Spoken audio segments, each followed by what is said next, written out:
Three freshman Democrat congresswomen are making a bad first impression with not just Republicans, pretty much everybody. Politico taking note.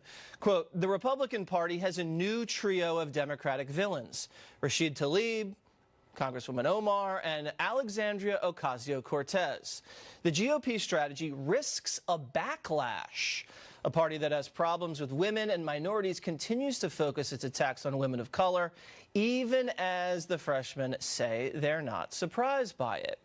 Joining me now, Trump 2020 campaign senior advisor Katrina Pearson and RNC spokeswoman Kayleigh McEnany. All right, ladies, so I had a problem with this Politico report because they said, you know, the Republicans, they're moving away from Nancy Pelosi as, you know, just demonizing her because they did that in the midterms. There's other women that are now coming up, and they're making so much controversy with these radical proposals and things they're saying that are anti-Semitic and whatnot, that Republicans are targeting them. But Republicans better be careful, according to the media, Kayleigh, because you don't want to ever criticize someone who is a female or a minority. That might make you look mean.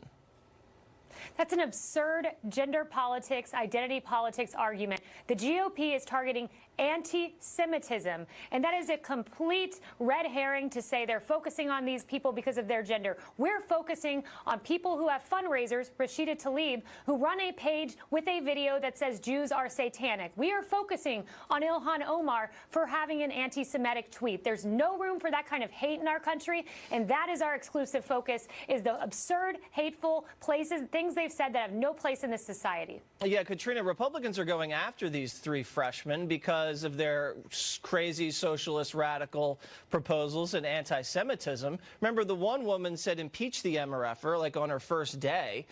It's not because they're women or minorities. It's because they're crazy socialists that they'd go after if it was a man or if the person was green.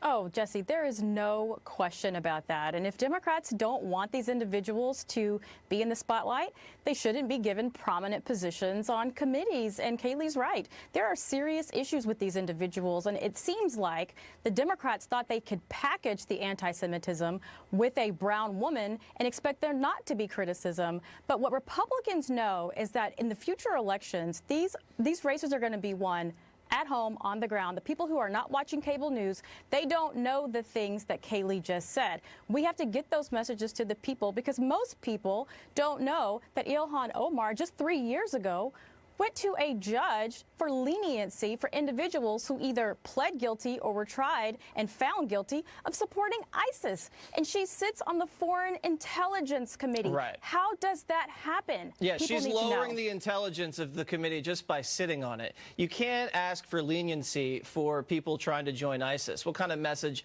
does that send? And they use their, I guess, identity as a sword and as a shield because, you know, they attack you with it, and then if you attack them back, they say, oh, no, you can't criticize me. You're just criticizing me because I'm a woman or I'm a minority. Here was Representative Omar, kind of a nasty little exchange with Mr. Abrams, who you know, has done a lot for American foreign policy over the years. Let's roll the tape. I fail to understand why members of this committee or the American people should find any testimony that you give today to be truthful. If I can respond to that. It wasn't a question. Yes or no, would you support an armed faction within Venezuela that engages in war crimes, crimes against humanity or genocide, if you believe they were serving U.S. interest, as you did in Guatemala, El Salvador, and Nicaragua? I am not going to respond to that question. I'm sorry. I don't think this entire line of questioning is meant to be real questions, and so I will not reply.